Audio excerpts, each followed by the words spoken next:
요즘에는 많이 없지만 제가 아주 어렸을 때에는 어린이 잡지라는 것이 꽤 많이 있었습니다. 1980년대에 한 만화가가 어느 어린이 잡지에 이 만화를 연재했는데요. 그 제목이 내일 뉴스라는 것이었어요. 이 내용을 잠깐 보면 어떤 거냐면 한 청년이 고물상 할아버지로부터 낡은 라디오를 하나 받게 됩니다.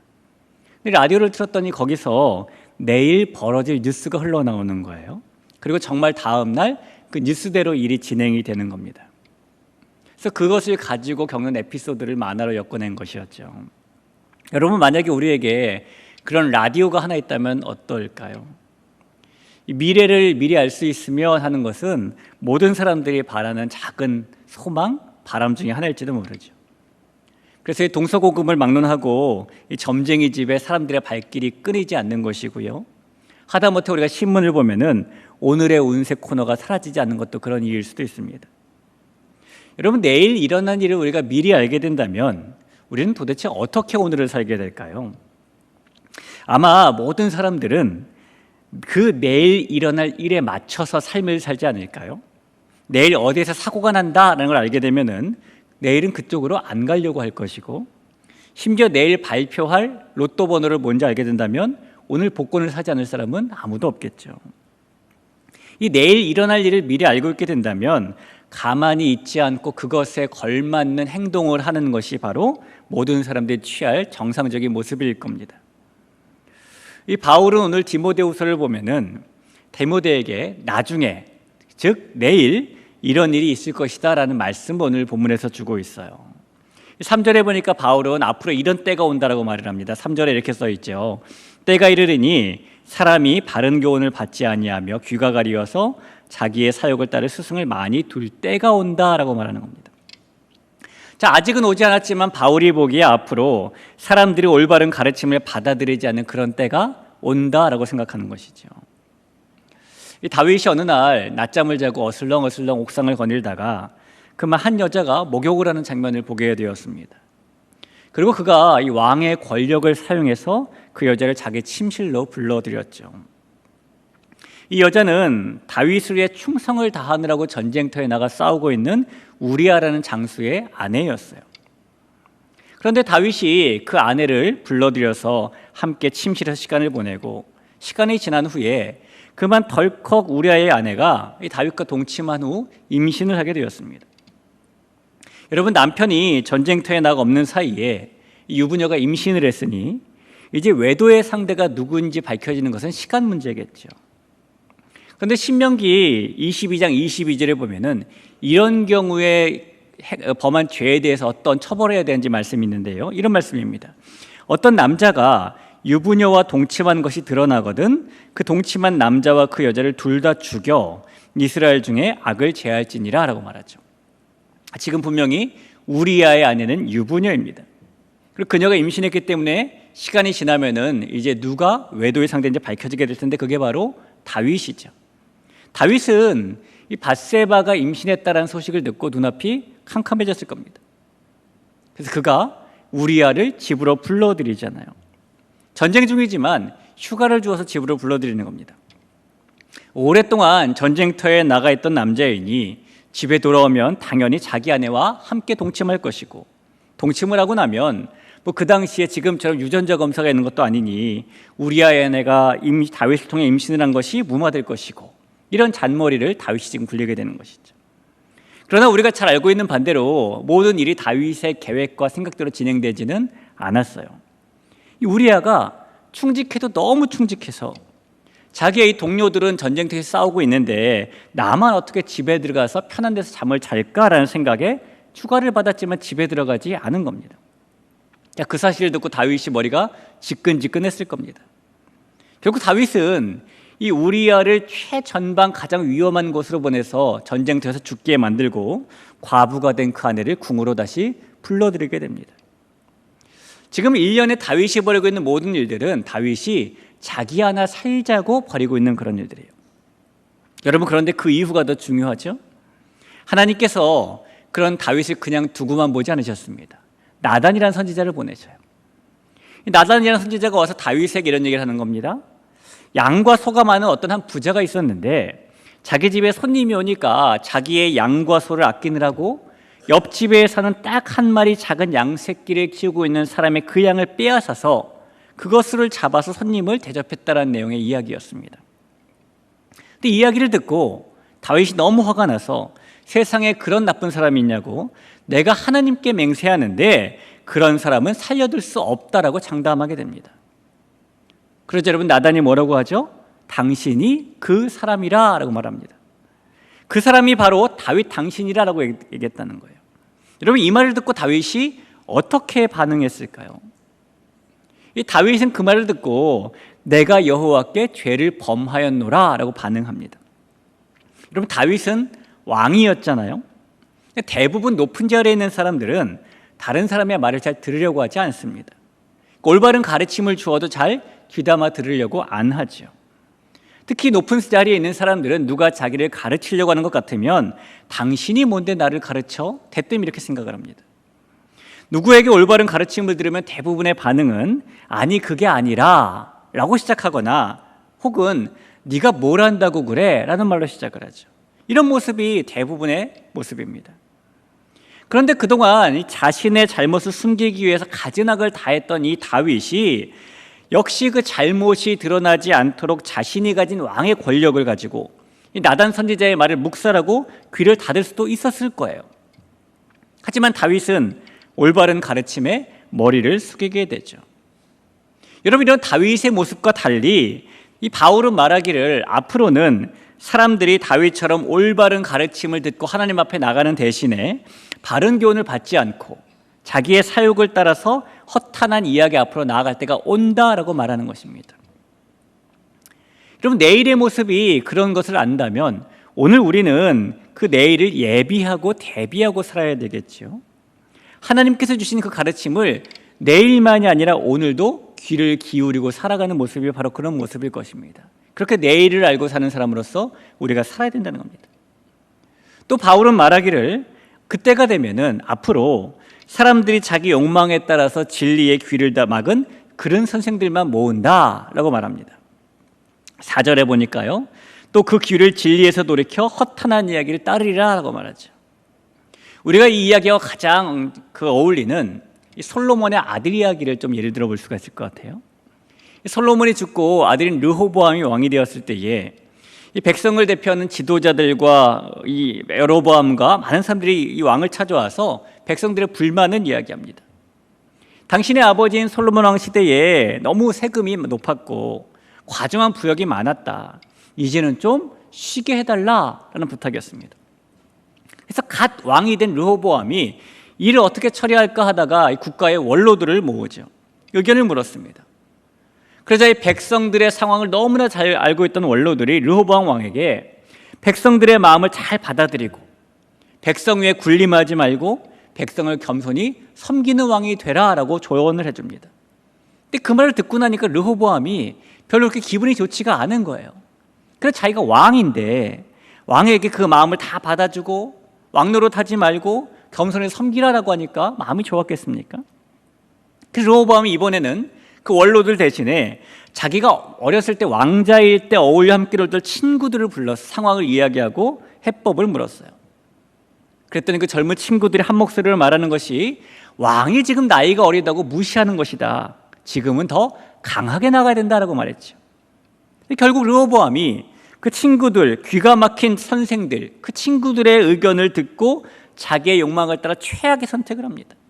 뭐라고 말했냐면은 아버지는 세금을 요만큼 매겼지만은 나는 더 매길 것이다.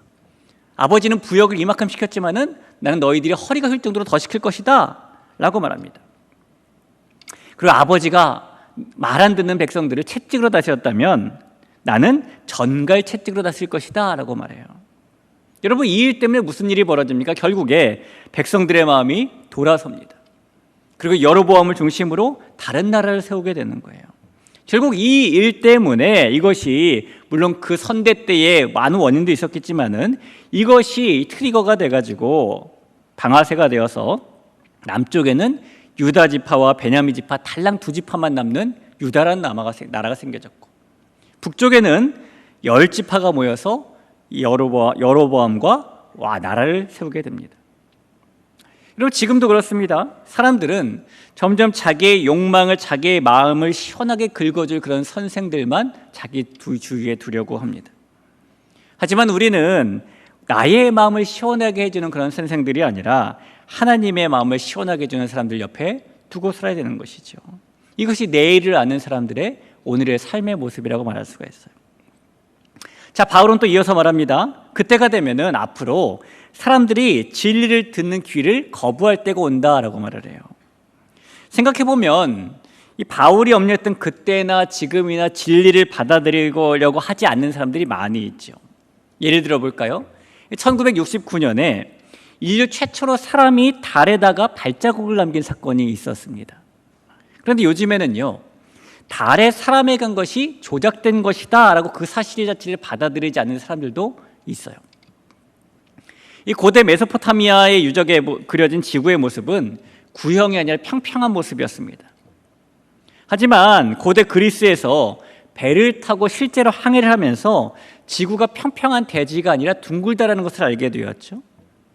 특별히 현대과학에서 우주에서 촬영한 지구의 모습을 보면서 지구가 둥글다라는 사실은 더 확인이 되고 있습니다.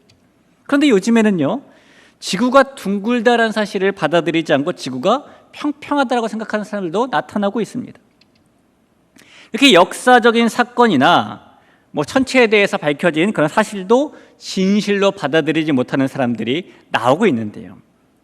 그런 것처럼 이 역사적 사실이나 어떠한 우리에게 밝혀진 그런 현상들을 진실로 받아들이지 못하는 사람들만 있는 것이 아니라 세상에는 진리에 대해서도 잘 받아들이지 않는 사람들도 나타났죠. 이 성경에 나오는 모든 이야기를 허구의 이야기로 생각을 하고, 예수라는 사람이 있었는데 누가 너무 띄워놓아가지고 너무 신화처럼 되었다라는 생각하는 사람들도 있고, 우매한 사람들이 모여서 그것이 진짜라고 믿고 교회에 모인다라고 생각하는 사람들도 있어요. 진리를 듣는 귀를 아예 닫아버리고 사는 겁니다. 점점 사람들이 그래서 이 귀를 닫아버리고 거짓을 향해서 돌아설 때가 오게 됩니다. 진리보다 거짓된 이야기에 관심을 더 많이 기울이게 되죠. 왜냐하면 우리의 마음이라는 것이 진리보다는 거짓에 가깝기 때문이에요. 이 에덴 동산의 선악과 사건 이후에 사람은 하나님보다는 이 죄성의 주인인 사탄과 더 가까운 사람이 되었죠. 그래서 요한복음 8장 44절에 보면은 너희는 너희 아비 마귀에게서 났으니 너희 아비의 욕심대로 너희도 행하고자 하느니라. 그는 처음부터 살인한 자요 진리가 그 속에 없으므로 진리에 서지 못하고 거짓을 말할 때마다 제 것으로 말하라니 이는 그가 거짓말쟁이요 거짓의 아비가 되었음이라 라고 말합니다. 이 사탄을 성경은 거짓의 아비라고 말하고 우리가 그 사탄 거짓의 아비에게서 났다라고 말하고 있어요. 그래서 우리가 거짓을 따라 행하는 모습들, 진리의 귀를 닫고 사는 모습들이 많아지게 되는 겁니다. 바울은 이렇게 올바른 가르침을 받아들이지 않게 될 때, 자기 욕망을 따라서 좋은 말만 해주는 선생들을 찾을 때, 진리를 듣는 귀를 닫아버릴 때, 사람들이 거짓을 향해 마음을 돌이킬 때, 그럴 때가 온다라고 말하는 겁니다. 이것이 우리가 만날 내일의 모습입니다. 그리고 바울이 경고하고 디모데가 직면했던 그때의 이 상황은 우리가 직면하고 있는 현실의 모습과도 크게 다르지 않을 거예요. 지금도 사람들은 바울의 경고와 같이 자기의 욕망을 추구하고 진리를 거부하고 거짓을 쫓고 있기 때문이죠. 여러분, 이런 때에, 이런 시대에 우리가 그럼 어떻게 오늘을 살아야 되는 것일까요? 오늘을 사는 방법도 바울을 통해서 우리가 배울 수 있게 됩니다. 오늘 5절 말씀에 보면은 그러나 너는 모든 일에 신중하여 고난을 받으며 전도자의 일을 하며 내 직무를 다하라 라고 말합니다. 자, 바울은 지금 몇 가지 그때 앞으로 이제 이런 어려운 때가 올 텐데 이때 어떻게 살라라는 것을 몇 가지 지침을 주는데 먼저는 신중해야 된다라고 말을 해요. 여러분, 신중하다라는 말은 왼쪽으로나 오른쪽으로나 이렇게 치우치지 않는다라는 말입니다. 사람들이 진리를 거부하고 거짓을 추구하고 자기 욕심을 따르면 그것도 많은 사람들이 따라서 그런 사람들이 다수가 되고 디모데 같은 사람들이 바울 같은 사람들이 소수가 되면 좌우가 흔들릴 만한 상황도 만나게 되지요. 아니, 세상 사람들이 다 그런데 내가 뭐라고 이런 마음도 들겠죠. 남들 다 그렇게 사는데 굳이 유별나게 나만 이렇게 살 필요가 있을까라는 흔들림도 있을 수가 있습니다. 이 정도는 저 사람에 비해서 아무것도 아니야 라는 마음도 들 수 있고요. 이런 마음과 이런 행동이 우리가 살아가는 삶에, 특별히 우리가 가지고 있는 믿음에 흔들림을 줄 수가 있다는 겁니다. 그래서 그럴 때에 신중하라, 흔들리지 말라라고 바울은 말하는 거예요. 또 바울이 말하기를 고난을 받으라라고 말합니다. 고난을 견디라라는 말인데요, 우리가 믿음을 지키기 위해서 아무리 흔들릴 만한 상황을 만나도, 세상 사람들이 다 그래도, 우리가 소수여도 그래도 하나님 말씀을 따르기 위해서 세상과 다르게 믿음을 지켜라, 고난을 견뎌라 라고 바울은 말하는 것입니다. 정직해서 남들보다 더 돈을 벌지 못하고 믿음을 지키느라고 남들보다 더 출세하지 못한다 할지라도 그 고난을 견디는 것이 그때를 살아가는 사람의 오늘의 모습이라고 바울은 말하는 것이죠. 자, 또한 바울은 뿐만 아니라 복음 전도자의 일을 하라라고 말하고 있어요. 자, 돈을 더 벌지 못하더라도 복음 때문에 더 정직하게 사는 것이고, 출세하지 못하더라도 복음 때문에 더 믿음을 지키고 사는 것이고, 그런 삶의 모습을 통해서 복음 전도자의 일을 하는 것이 우리의 오늘을 사는 모습이 되어야 된다고 말하는 것입니다. 또 바울은 계속해서 말하기를 너 직무를 다하라라고 말하죠. 이 직무라는 것은 그냥 직무가 아니라요, 종된 직무를 다하라라고 말하는 것입니다. 특별히 성경에서 말하는 청지기라는 단어가 있지 않습니까? 이 청지기라는 사람은 자기 것이 아니라 주인의 것을 맡아서 관리하는 사람을 말하죠. 그 직무를 다 해야 된다고 성경은 말하는 겁니다. 또 계속해서 말하기를 2절 말씀해 보니까요, 너는 말씀을 전파하라, 때를 얻든지 못 얻든지 항상 힘쓰라, 범사에 오래 참음과 가르침으로 경책하며 경계하며 권하라라고 말합니다.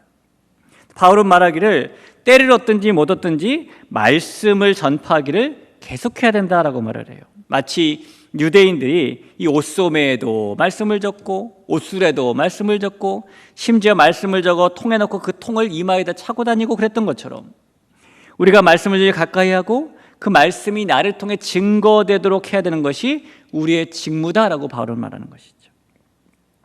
그때가 되면은 때를 얻든지 못 얻든지 이렇게 항상 말씀을 전하는 데 힘써야 된다라고 말을 합니다. 이 말씀을 전하기에 항상 힘써야 된다라는 얘기는요, 어느 때든지 준비가 되어 있어야 된다라는 얘기예요. 누가 찾아와 가지고 내가 요즘에 좀 교회에 대해서 궁금한데, 믿음에 대해서 궁금한데, 복음에 대해서 궁금한데, 예수라는 분에 대해서 궁금한데 나에게 좀 알려줘 라고 말하면 전해줄 수 있는 준비가 되어 있어야 된다는 것이죠. 그거 이렇게 딱 물었어요?